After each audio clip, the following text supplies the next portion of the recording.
25 meals families cooked before refrigerators were common. From wilted lettuce dressed in hot bacon fat, to salt pork pulled straight from the brine barrel, to milk toast made with this morning's delivery. These weren't recipes passed down for sentiment.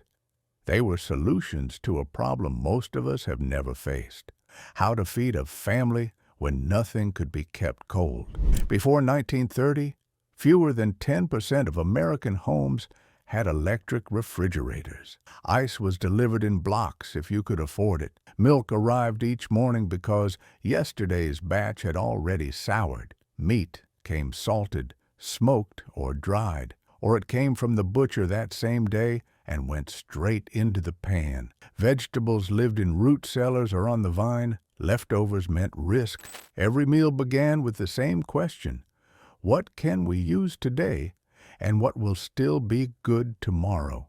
The icebox helped, but only a little. Most families relied on older methods: preservation, same-day cooking, and a knowledge of what spoiled fast and what could wait. This is part of an ongoing look at how American families actually ate, and these 25 dishes show exactly how they managed. We share these stories so they're not forgotten. Subscribe to Tastes of Yesterday to help keep these meals and the memories behind them alive.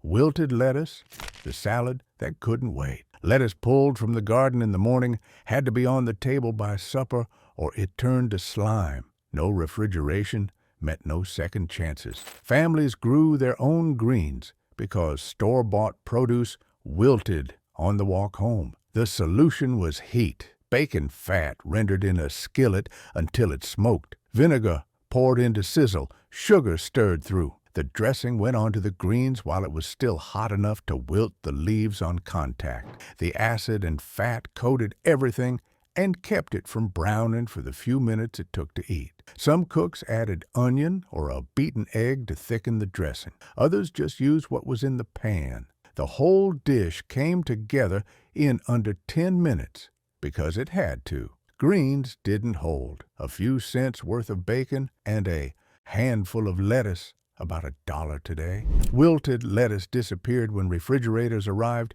and iceberg became the standard. Cold, crisp salads replaced hot ones, but for decades this was the only way to eat fresh greens without waste. Yet milk posed a different problem entirely: milk toast. The breakfast that used milk before it turned. Delivered at dawn, milk was already warming by mid-morning. It soured fast in summer and faster if left out. Families had maybe 6 hours before it started to smell. Milk toast solved that. Bread toasted over the stove or in the oven until it was dry and brown. Butter spread across the surface while it was still hot. Milk heated in a saucepan with a pinch of salt and sugar. The toast went into a shallow bowl. The hot milk poured over it until the bread softened but didn't fall apart. Some added cinnamon or a scraping of nutmeg. It was eaten immediately while the milk was still sweet.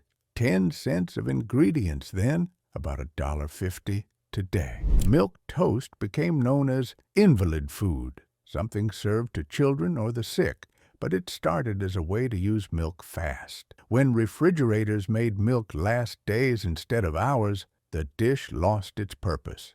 Still, it stayed in some kitchens into the 1950s, more out of habit than necessity. But preserved meat required no rushing at all. Salt pork and gravy, the meat that waited in brine for months. Salt pork came from the barrel, not the butcher. Pork belly cured in salt brine sat in cool cellars from butchering day in November through spring planting. The salt pulled moisture out and bacteria couldn't grow. When it was time to cook, a slab came out of the barrel, rinsed under the pump, and sliced thin.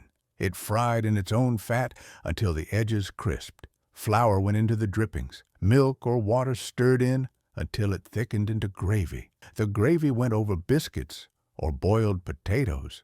1 pound of salt pork fed 6 people when stretched with gravy and starch. 15 cents a pound in 1920, about $3 today. Did your family have a go-to meal when money ran tight? Salt pork disappeared when refrigeration made fresh meat available year-round and when doctors started warning about sodium. But for generations, it was reliable. You knew it was there, you knew it was safe, and you knew it would taste the same in March as it did in December. Dried beef followed a similar principle, but came from a different tradition. Creamed dried beef, the jarred meat that didn't need cold storage. Dried beef came in the glass jars from the butcher or the general store, sometimes left over from military surplus. The beef had been salted, pressed, and dried until it was stiff as leather. It kept on a shelf for months, sometimes a year. To cook it, the beef was torn into strips and dropped into boiling water for a few seconds to pull out some of the salt. Then it went into a skillet with butter, flour stirred in, milk added slowly until the sauce thickened. It went over toast for Sunday breakfast or over boiled potatoes for supper. The beef stayed chewy, but the cream softened it enough to eat. A 4-ounce jar cost about 20 cents, roughly $4 today. Creamed dried beef faded when fresh meat became easy to keep, and when the salty, preserved taste started to seem old-fashioned. But it hung on in diners and military kitchens into the 1970s. Before that, it was one of the few ways to serve meat without visiting the butcher that same day, and cornmeal offered solutions of its own.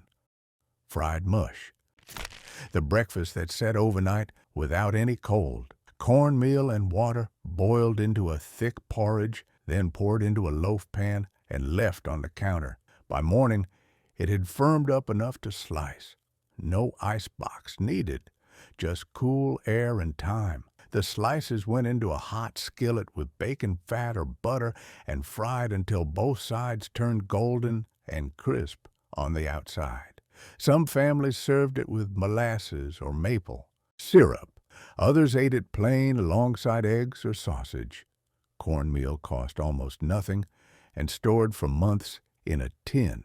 A few cents worth made breakfast for $4, less than $1 today. Fried mush disappeared when instant oatmeal and cold cereals became the faster option, and when the texture, smooth inside, crunchy outside, started to seem plain. But in the decades before refrigeration, it made sense. Cornmeal didn't spoil, the mush didn't need to be kept cold, and it filled people up. Beans worked on a similar principle, but required more patience.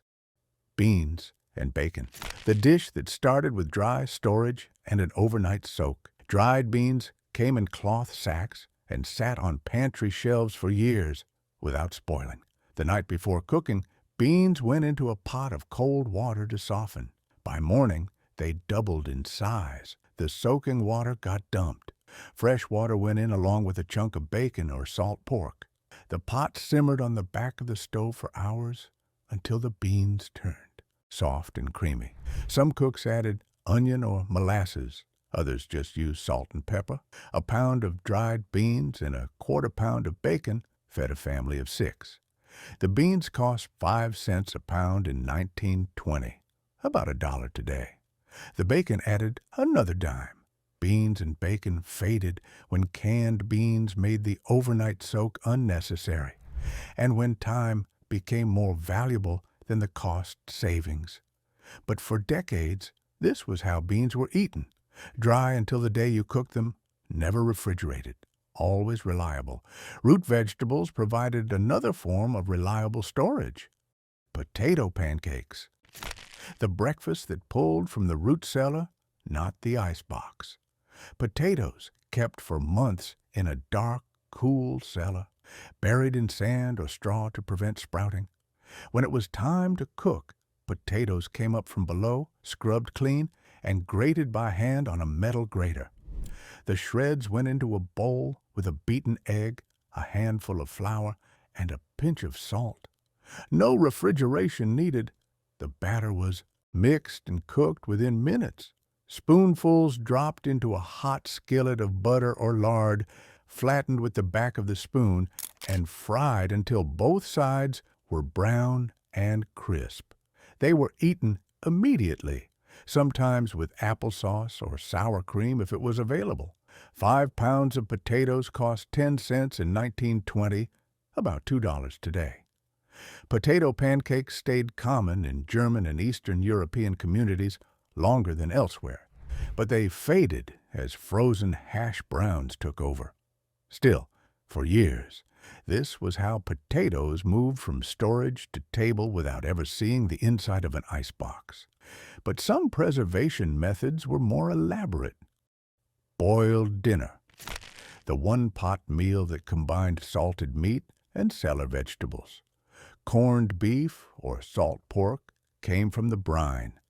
Cabbage, turnips, carrots, and potatoes came from the root cellar. Everything went into a single large pot of water and simmered for hours until the meat turned tender and the vegetables soaked up the salt. No, refrigeration required every ingredient was already preserved or stored cool underground. The meat had been packed in salt brine for weeks or months. The vegetables had been layered in sand or straw since fall harvest. The dish cooked all day and was eaten that evening. Leftovers, if there were any, were eaten cold the next morning or reheated quickly. A boiled dinner cost about 30 cents to make in 1920, roughly $6 today. It faded as fresher-tasting meals became possible and as the heavy, salty flavor started to seem outdated. But in New England and other regions, it remained a Sunday tradition into the 1940s. One pot, one fire, no waste. Some preservation methods went even further. Sows, the head cheese that preserved through vinegar and gelatin. Butchering day meant using everything, and the head was no exception. The pig's head was cleaned, split, and simmered for hours until the meat fell off the bone. The bones came out. The meat was chopped fine and mixed with the cooking liquid, which had turned thick and gelatinous from the collagen. Vinegar, salt, and spices went in. The mixture was poured into a mold or loaf pan and left to cool. The gelatin set it firm.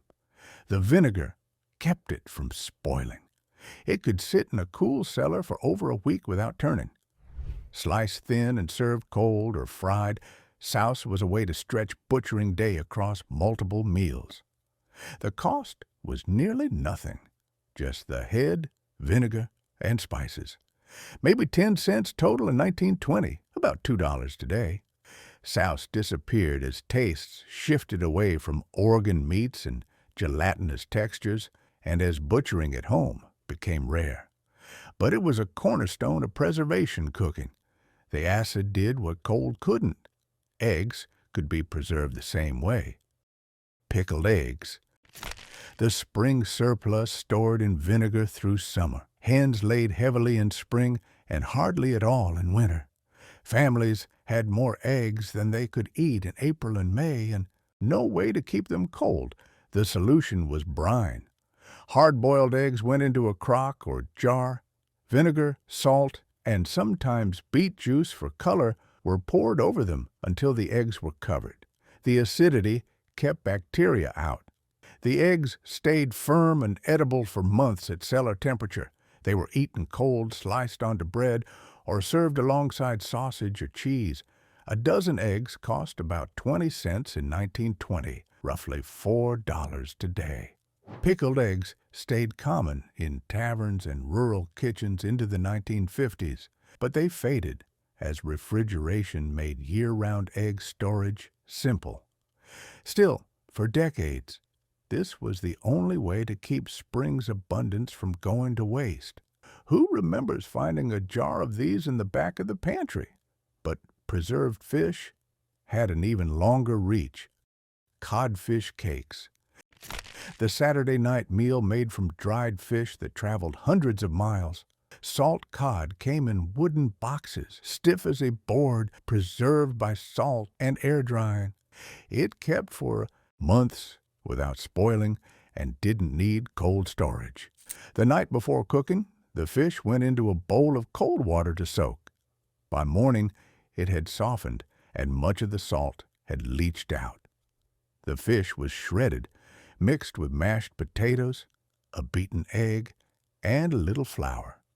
Spoonfuls were shaped into patties and fried in a skillet until golden. They were served with bread or baked beans. A pound of salt cod cost 15 cents in 1920, about $3 today. Codfish cakes were a Catholic Friday tradition and a New England staple, but they faded as fresh fish became easier to get and as the strong, salty flavor fell out of favor. Still, for generations, dried cod was one of the few ways to eat fish far from the coast, and pork scraps could be preserved in a similar way. Scrapple, the Pennsylvania Dutch loaf that turned trimmings into breakfast. After butchering, the scraps that couldn't be salted or smoked went into scrapple. Pork trimmings, organ meats, and sometimes the head were boiled until tender. The meat was chopped fine and mixed with cornmeal and the cooking liquid. Spices, sage, pepper, sometimes thyme, went in. The mixture was poured into loaf pans and left to cool and set. It firmed up without refrigeration, held together by the cornmeal and the gelatin from the bones. Slices were cut and fried in a skillet until crisp on both sides. Scrapple kept for about a week at cool cellar temperature. The cost was almost nothing, just scraps and cornmeal. Maybe 5 cents total in 1920, less than $1 today. Scrapple stayed strong in parts of Pennsylvania and Delaware, but faded elsewhere as butchering at home ended and as the idea of eating scrap meat became unappealing, but it was efficient. Every part of the animal mattered. Even leftover vegetables found new life. Red flannel hash, the Monday meal that combined pickled beets and cellar potatoes. Beets were pickled in vinegar after harvest and stored in jars in the cellar. Potatoes came from the root cellar. Both were chopped and mixed with any leftover corned beef from Sunday's boiled dinner. The mixture went into a hot skillet with butter or bacon fat and fried until the bottom formed a crust. The beets turned everything pink, hence the name. It was flipped or stirred and cooked until crispy in places. No refrigeration was needed for any of it. The beets were preserved in vinegar. The potatoes were stored cool. The corned beef had been salted. A serving cost about 10 cents in 1920, roughly $2 today. Did anyone else grow up thinking the pink color made it special? Red flannel hash faded as leftover management became less critical, and as the salty, pickled flavor seemed old-fashioned. But it was a standard Monday wash day meal in New England for decades. Canned goods opened up new possibilities as well. Tomato gravy, the Southern breakfast that relied on home-canned tomatoes. Tomatoes were canned in late summer, sealed in jars, and stored in the cellar. When it was time to cook, a jar was opened and the contents went into a skillet with butter. Flour stirred in to thicken. A little sugar balanced the acid. The gravy simmered until it was thick enough to coat a spoon. It was poured over fresh baked biscuits and eaten hot. The tomatoes didn't need refrigeration. The canning process sealed them. The biscuits were made that morning. Everything came together in under 15 minutes. A jar of home-canned tomatoes represented almost no cost, just the tomatoes from the garden and the jar. Store-bought canned tomatoes cost about 8 cents in 1920, roughly $1.50 today.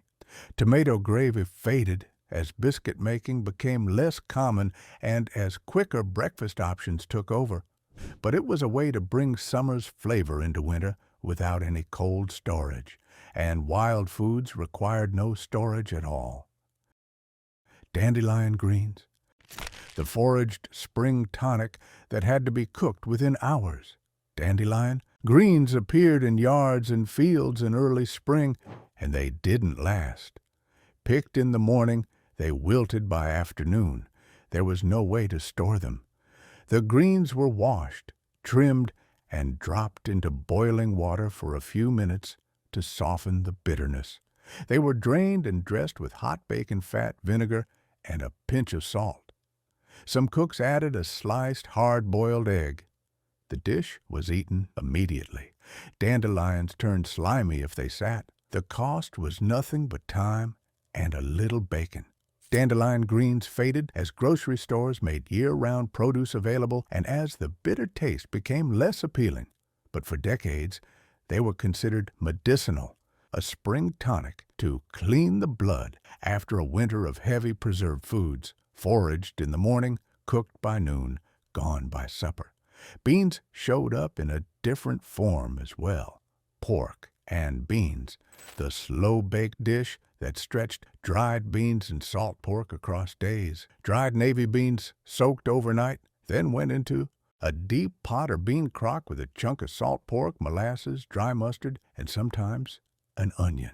The pot went into a low oven and baked for hours, sometimes 6 or 8, until the beans were soft and the liquid had thickened into a dark, sweet sauce. The molasses acted as a preservative. The beans could sit at room temperature for 2 or 3 days in cool weather and still be safe to eat. Families reheated portions as needed. A pound of beans and a quarter pound of salt pork cost about 15 cents total in 1920, roughly $3 today. Pork and beans stayed common until canned versions became cheaper and faster, and until the long baking time no longer made sense for most families.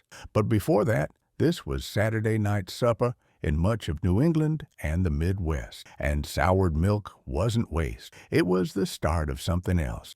Cottage cheese, the transformation that saved milk before it spoiled completely. Milk soured fast without refrigeration, especially in warm weather. Once it started to smell, it couldn't be drunk, but it wasn't waste yet.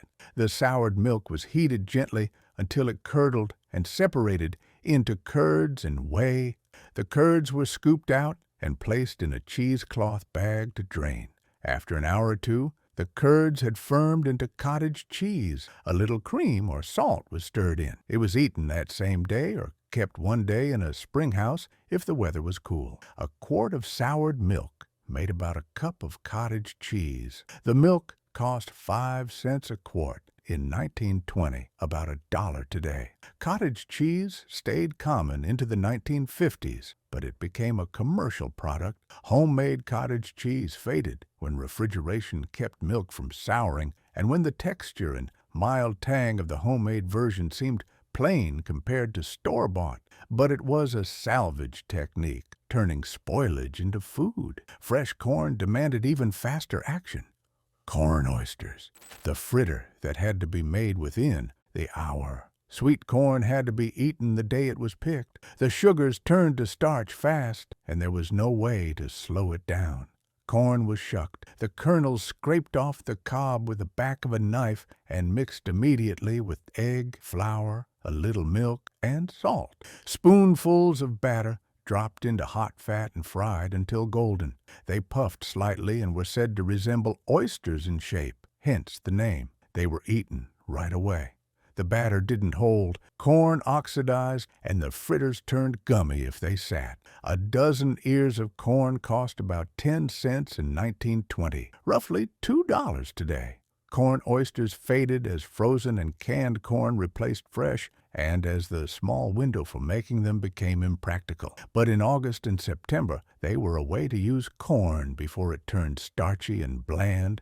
Organ meats had the shortest window of all. Liver and onions, the butchering day meal that couldn't wait. Liver spoiled faster than any other part of the animal. It had to be cooked the same day the animal was butchered. No exceptions. Even in a cool cellar, liver started to smell by the next morning. It was sliced thin, dusted with flour, and fried in a skillet with butter or lard. Onions were sliced and cooked in the same pan until soft and golden.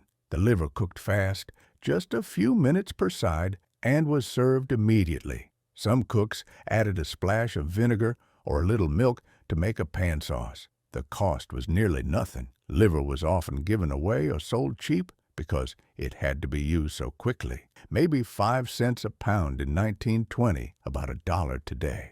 Liver and onion stayed common into the 1960s as a weeknight meal, but it faded as taste shifted away from organ meats and as fresh liver became harder to find outside of butcher shops. But for generations it was understood. Butchering day meant liver for supper. Cornmeal appeared in many forms. Johnny cakes. The griddle cake made from shelf-stable. Ingredients: cornmeal and water. Nothing else required cold storage. The cornmeal sat in a tin on the shelf. Water came from the pump. The two were mixed into a thin batter, sometimes with a pinch of salt or a spoonful of molasses. The batter was ladled onto a hot griddle or skillet and cooked until bubbles appeared on the surface. The cakes were flipped and browned on the other side. They were eaten hot with butter or syrup. A pound of cornmeal cost about 4 cents in 1920, less than $1 today. Johnny cakes, also called journey cakes, stayed common in Rhode Island and parts of the South longer than elsewhere, but they faded as wheat flour became cheaper and as the dense, grainy texture seemed plain. Still, they were reliable. No eggs, no milk, no cold storage, just cornmeal, water, and heat. Fermentation preserved other staples entirely: sauerkraut and sausage. The dish that combined fermented cabbage and smoked pork. Cabbage was shredded in late fall, packed into crocks with salt, and left to ferment for weeks. The salt pulled water out of the cabbage and created a brine. Beneficial bacteria turned the sugars into lactic acid, which preserved the cabbage for months without refrigeration. The crock sat in a cool cellar, and the kraut was scooped out as needed. Smoked sausage hung in the smokehouse, cured and dried. Both were ready to cook any time. The kraut was rinsed to remove some of the salt, then simmered with the sausage until everything was heated through. A head of cabbage cost about 3 cents in 1920, less than $1 today. Sausage added another 15 cents. Sauerkraut and sausage stayed strong in German-American communities and faded elsewhere as the long fermentation process and strong flavor became less appealing. But it was preservation at its most efficient. The cabbage lasted all winter. The sausage didn't need cold storage, and both were ready when you needed them. Stale bread had value too. Bread pudding, the thrift dessert that used bread before it molded. Bread dried out fast without refrigeration, but it didn't mold right away if the air was dry. Stale bread was torn into pieces and placed in a baking dish. Eggs and milk, delivered that morning, were beaten together with sugar, cinnamon, and a handful of raisins if they were available. The mixture was poured over the bread and left to soak for a few minutes. The dish went into the oven and baked until the top was golden and the custard had set. It was eaten warm that same day. Bread, eggs, and milk all had to be used quickly, and this was a way to combine them before any of it spoiled. A loaf of bread cost about 8 cents in 1920, roughly $1.50 today. Bread pudding stayed common into the 1960s as a way to use leftovers, but it faded as pre-sliced bread stayed softer, longer, and as the concept of using up food became less necessary. But it was practical. Nothing was wasted. Winter brought advantages of its own. Oyster stew, the holiday dish that relied on cold weather instead of cold storage. Oysters were delivered live in barrels packed with ice and seaweed, but only in winter. The cold air kept them fresh during transport. They arrived the day they were to be cooked. There was no holding them. The oysters were shucked, dropped into a pot with butter, milk, and a little cream, and heated gently until the edges curled. The stew was served immediately with crackers. Oysters cost about 30 cents a pint in 1920, roughly $6 today. Oyster stew was a Christmas Eve tradition in many families, especially in the mid-Atlantic and Midwest. But it faded as oyster harvests declined and as the dish became associated with an older generation. Still, for decades, it was the one time of year when fresh seafood appeared on tables far from the coast. The cold weather made it possible, and the simplest dishes required almost nothing. Hasty pudding, the emergency meal that came together in minutes. Cornmeal and water boiled into a thick mush, eaten hot with a little molasses or butter. No eggs, no milk, no ingredients that needed cold storage. It was called hasty because it cooked fast and required no planning. When there was nothing else, there was hasty pudding. A few cents worth of cornmeal fed a family, less than $1 today. It was filling, bland, and reliable. Hasty pudding stayed common through the Depression and faded after the war as instant foods and more variety became available. But it was always there. Cornmeal didn't spoil, water didn't either, and in 10 minutes you had something hot to eat. One last preservation method stretched fruit through winter: apple pan dowdy, the fall dessert that used root cellar apples through winter. Apples were stored in barrels or wooden crates in the cellar, layered with straw to keep them from touching. They stayed firm for months if kept cool and dark. When it was time to bake, apples were peeled, sliced, and layered in a baking dish with sugar, cinnamon, and a little butter. A simple crust, flour, lard, and water was rolled thin and draped over the top. The dish went into the oven and baked until the apples were soft and the crust was golden. Halfway through, the crust was broken up and pushed down into the apples, dowdied so it soaked up the juices. It was served warm, sometimes with cream if it was available. A peck of apples cost about 20 cents in 1920, roughly $4 today. Apple pan dowdy faded as apple pie became the standard and as the rustic, broken crust style seemed old-fashioned. But it was a way to bring sweetness into winter when almost nothing else was fresh.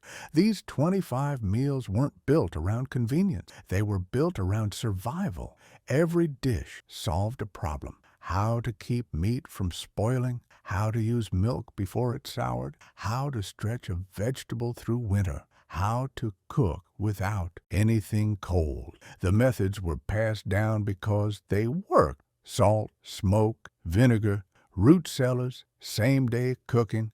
These were the tools, and for generations they were enough. Tap like and subscribe so you never miss the next chapter.